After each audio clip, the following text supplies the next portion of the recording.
Good morning po sa inyong lahat. Andito na po ulit tayo.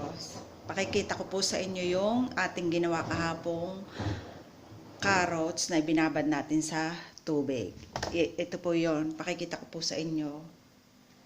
Yan. Ang kaunti po ilalagay natin dito sa at ididilig po natin sa halaman. Dadalhin ko po kayo dun sa ating bulaklak. Dumating yung aking amo, tinitingnan. Kaya minsan, hindi tayo makapag-vlog. Kaunti lang po, ano natin, ititigis po natin. Yan. Tapos, ididilig natin doon sa ating halaman at i-spray natin. Medyo madilim po. Pasensya na po. Dadaling ko po. Pakikita ko sa inyo ko yung ating basil na isalba natin. At yung ating mga bulaklak. Magaganda pa siya. Yung lemon natin, nahihinog na siya. Hindi ko alam kung siya ay lemon dahil nadatnan ko na po siya dito. Pakita ko sa inyo. Tinikman ko naman po siya. Hindi ko maano yung lasa niya. Yan. Ito yung ating mga basil. Pinasok natin sa loob. Ito yung ating tubig. Didiligin natin siya ng tigkakaunti at i-spray po natin siya. Ayan. Vitamins po ito. At pampaberde ng dahon. Pati rin po sa bulaklak. Ayan. Ay, parang sira yung aking spray. Ay. Ayan. Ikakaunti lang po dahil malamig siya. Ayan. Ganyan po. Tapos, yung ating tubig na binabad, lagyan po natin ng tigkakaunti lang po. Yan. Tapos yung ating, ay, sumama yung ano.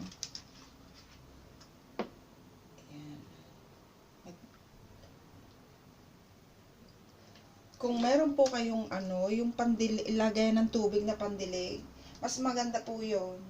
Dahil yung ating ibinabad na carrots, madali nating matanggal. At hindi nasama yung pinakalaman niya.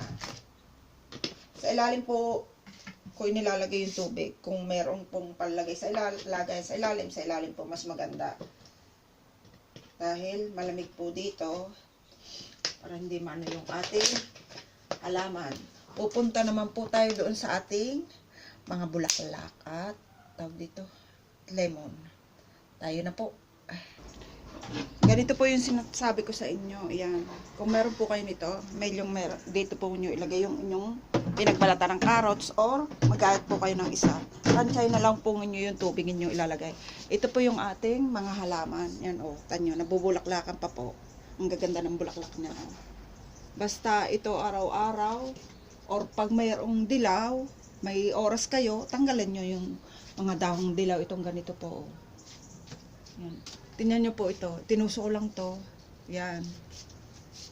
Nagbubulaklakan siya. I-spray natin.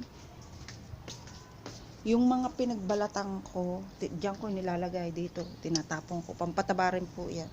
Tingnan nyo po ito. Ito, in-spray ko lang siya ng dumating ako dito. Maliit lang siya. Oh. Mamamatay na siya. Ito bagong supang niya ito. Kaya malaki na siya. Yung ating olive yan, oh. Nahinog na siya. Nalaglag na. Tapos ito yung ating, hindi ko alam kung lemon o yung,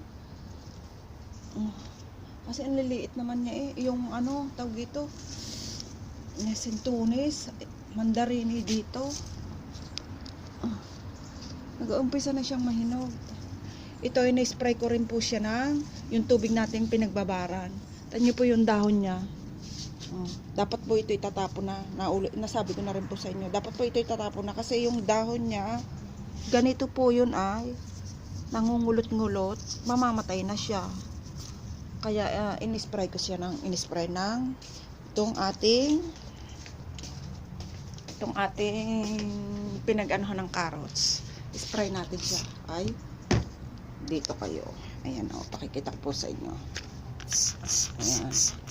Ganyan lang po. Konti-konti lang kasi malamig na po dito. Ayan. Ganyan. Vitamins po ito ng mga halaman.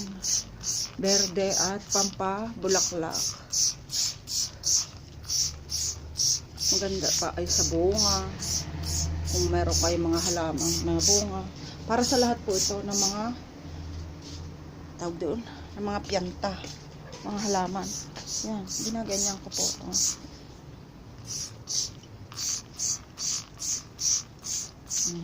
Ganyan lang ang po ang ginagawa ko.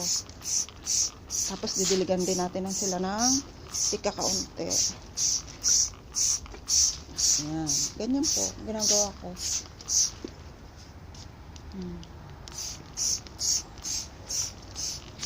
Tingnan natin to sa 1 taon kung anong kalase.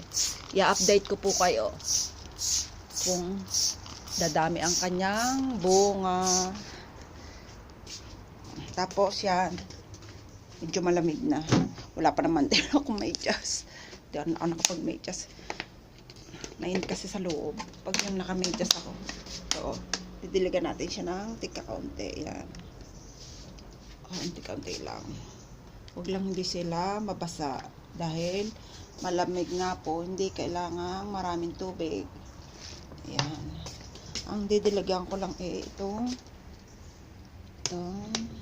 parang kukulangin tayo itong ating olive tsaka ito ismon sa puno. Yung balat nito binabang ko sa lupa at sa 1 taong pagtatanim natin may vitamins yung ating lupa. Ginagamit na fertilizer. Kung ano man po yung inyong mga pinagbalatan, yung tawag dito, yung mga balat ng itlog, hindi ko na po yung tinatapon. Dito ko po nilalagay. Kaya po ito ay binabalutan ko ng plastic kasi may mga may mga ibon napunta, tingnan niyo po, may mga ibon naghahanap sila ng makakain. Kaya sorry na lang po sa kanila kasi nagdudumi yung aking terrace. Kinakaibot nila. May mga kalapati pong pumupunta. Yung natira natin ilalagay natin dito sa puno niya kasi kakaunti yung ating napalagay. Yan. Yan. Yung balat ibabaon natin dito. Saan kaya natin ilalagay? Ayan tayo niyo po. Ilagay ko dyan.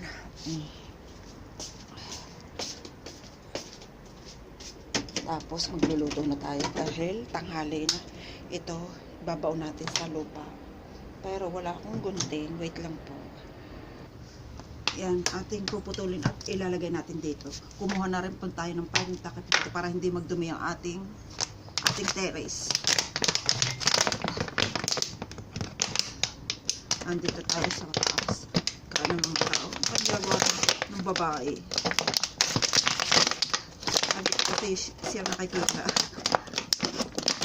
sa tapat namin. Hindi ko siya nakikita. Nanonood ako. Ayan. Ibabaw natin dito. Sa pagtatanim natin, may vitamins sa siya. Matigas ng lupa. Ay, puro ugat.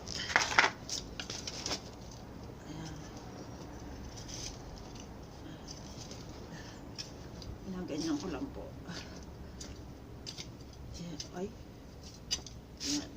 Babaw natin bago sa pagtatanim natin. Isasali natin sa plastic at paghahalo-haloin natin yung ating lupa para lahat sila ay may vitamins. Yan.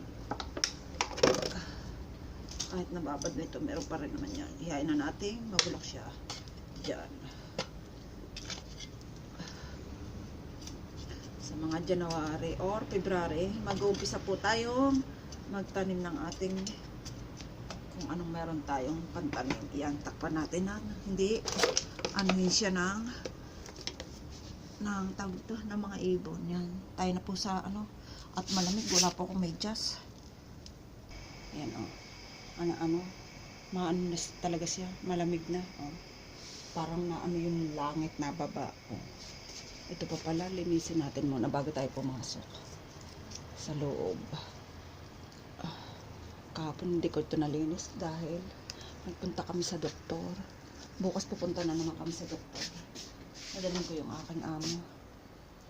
Yan. Ito oh.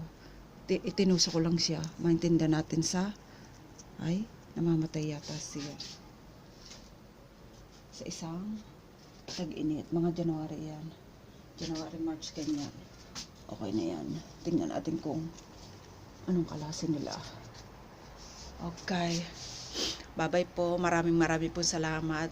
I-subscribe naman po ninyo at panoorin naman po ninyo ang aking YouTube. Marami pong salamat.